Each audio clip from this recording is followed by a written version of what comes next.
네, 여러분들 안녕하세요. 닥돌입니다.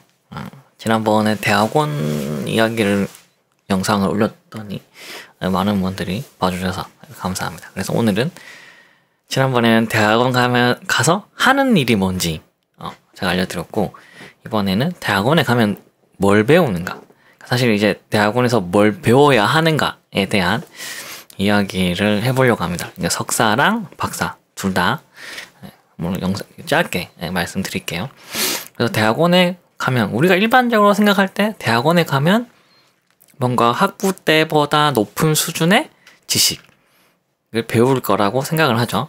그래서 석사나 박사나 모두 기존에 알던 것보다 높은 수준의 지식을 배우게 되죠.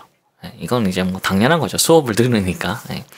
그래서 석사는 학부 때보다 높은 수준의 지식을 배우게 되고, 박사는 석사 때보다 높은 수준의 지식을 배울 수도 있고 아닐 수도 있어요. 이건 왜 그러냐면, 대학원이 좀 큰 경우에는 이제 석사랑 박사랑 수업을 따로 하는 경우도 있지만, 좀 이제 대학원생이 적은 경우에는 이제 석사, 박사가 수업을 같이 듣는 경우가 있어요. 그런 경우에는 이제 사실 석사 듣는 거랑 박사 듣는 거랑 이제 같은 거죠.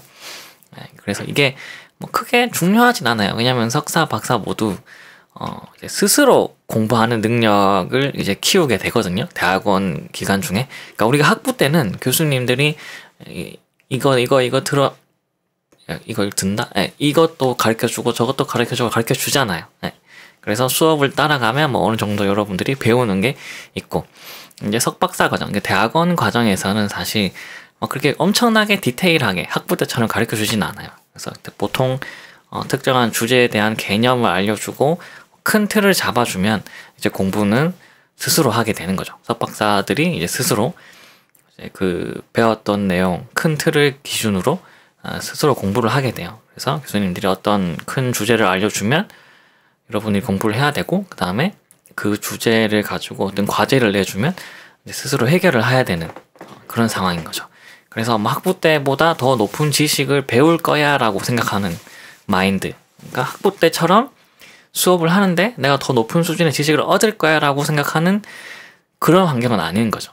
그래서 이제 그냥 큰 틀을 던져주고 여러분들이 알아서 하는 능력을 키우게 되는 겁니다. 그 다음에 사실 저는 학업을 하는 거, 더 높은 지식을 배우는 것보다 이게 더 중요하다고 생각을 해요. 물론 이제 저 개인적인 의견입니다. 아니라고 생각하시는 분이 있을 수 있는데, 저는 그렇게 생각해요. 석사 과정을 하면 그 과정에서 여러분들은 본인이 아는 걸 글로 표현하는 방법을 배운다고 생각을 해요. 그러니까 학위 논문을 쓰잖아요. 석사 학위 논문은 내가 아는 것들을 글로 표현을 해서 다른 상대방, 아니면 뭐 독자, 아니면 교수님들을 설득하는 과정을 배우는 단계예요. 그래서 학부 때는 우리가 그냥 학부 때는 졸업 작품이나 뭐 졸업 논문을 쓰지만 그게 뭐 대단한 수준의 것들이 아니잖아요. 물론 이제 석박사 기준으로 봤을 때는.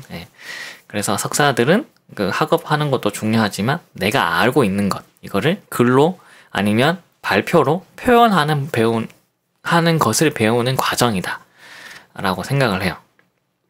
그래서 뭐 어지간하면 석사는 더 졸업하니까 이런 절차를 거친다. 그래서 보통 이제 회사 가면 약간 그렇잖아요. 학부생들을 뽑는 경우에는 실제로 그걸 하는 사람들을 뽑는 거고, 석사는 이제 그걸 조금 더 넓은 범위에서 어드바이스 할 수 있는 사람을 뽑는 거고, 박사는 이제 좀 다르죠. 박사는 이제 스스로 어떤 연구 주제를 정하고 내가 그걸 진짜 스스로 연구를 하고 그 결과물을 만들어내서 그걸 이제 글로 아니면 발표로 하는 걸 이제 박사라고 하죠. 그래서 저 아직도 기억나요. 제가 박사 학위 논문 심사할 때 교수님들이 이제 보통 다 물어보실 거예요. 박사 논문 이제 학위 심사 때 박사가 뭐라고 생각하냐 이렇게 물어보시는 경우가 있거든요. 그러면 이제 저는 그때 이렇게 말했죠. 스스로 연구 주제를 정하고 연구하고 결과물을 제시할 수 있다. 그러니까 학부 때는 지도 교수님이 뭐 이렇게 조금 봐주고, 석사 때는 석사 학위 논문은 지도 교수님이 굉장히 열심히 봐주거든요. 왜냐하면 이제 지도 교수님의 지시하에 이제 연구를 하는 거니까. 그게 이제 석사가 하는 내용이고, 박사는 지도 교수님의 연구 주제는 같을 수도 있고 좀 다를 수도 있겠죠. 그래서 박사 때는 교수님이 연구 주제를 석사 때만큼 이렇게 열심히 봐주지 않아요. 왜냐면 박사가 되려면 최소한 내가 연구하는 주제에서는 뭐 연구 주제가 교수님하고 지도 교수님과 완전히 같지 않다는 가정하에, 같다면 당연히 지도 교수님도 잘 알겠지만 조금 다르면 지도 교수님보다 이 연구 주제에서 여러분이 박사 과정생이 더 많이 알아야 돼요. 그렇게 돼야 이제 박사라는 타이틀을 받아갈 수 있는 거죠. 그러니까 박사 논문 심사할 때 이 연구 주제만큼은 심사 교수님들보다 박사 과정생이 더 많이 알고 있어야 돼요. 더 많이 이해하고 있고, 이 연구 주제에서만큼은 내가 연구를 주제를 정했고 내가 연구를 했고 결과물을 제시할 수 있다. 이 정도가 되면 이제 박사 학위를 받을 수 있는 수준이라고 생각을 합니다. 그래서 요약을 하자면 이런 거예요. 학사 때, 그러니까 우리가 대학교 졸업하면은 이제 여러분이 배운 지식을 실행하는 단계, 그러니까 회사 가서 위에서 시키는 일들을 실행하는 단계, 이제 이게 학사. 석사는 여러분이 알고 있는 지식을 글로 표현할 수 있는 단계. 그러니까 글로 표현한다는 거는 뭐 논문이든 아니면은 뭐 사업 계획서든 아니면 사업을 진행한 결과 보고서든 이런 식으로 글로 우리가 했던 일 아니면 우리가 해야 될 일을 글로 표현할 수 있는 능력을 가진 게 석사. 박사는 이제 배울 내용을 제시하는 거죠. 그러니까 우리가 해야 될 일에 대한 계획, 이거를 누구는 어떻게 하고 누구는 어떻게 하고 이런 것들을 제시할 수 있는, 우리가 나아가야 될 길을 제시할 수 있는 게 박사가 아닐까라고 생각합니다. 좀 너무 철학적인 내용인가요? 네. 그래서 아마 이렇게 크게 학사, 석사, 박사의 차이점에 대해서 말씀을 드렸고요.